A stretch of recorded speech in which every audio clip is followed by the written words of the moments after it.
Vidste du, at en sang var med til at ændre kirkens historie for altid? Før 1517 var musikken i kirken et privilegium for præster og særlige kor. Alt blev sunget på latin og et sprog, de fleste ikke forstod. Folket lyttede, men deltog ikke. Martin Luther, teolog og musiker, brød denne barriere. Han besluttede, at salmer skulle synges på tysk, folkets sprog.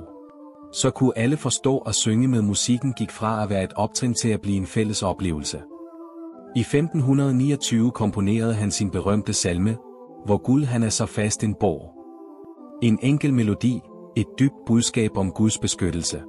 Det var ikke bare en sang, men en troslærer, der underviste i retfærdiggørelse ved tro gennem musik.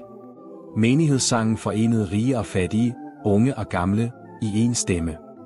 Denne model spredte sig til alle protestantiske kirker, og lever videre mere end 500 år senere. Fra Luther til i dag har musikken forenet tro og fællesskab. Og du, hvilken salme forbinder dig mest med Gud?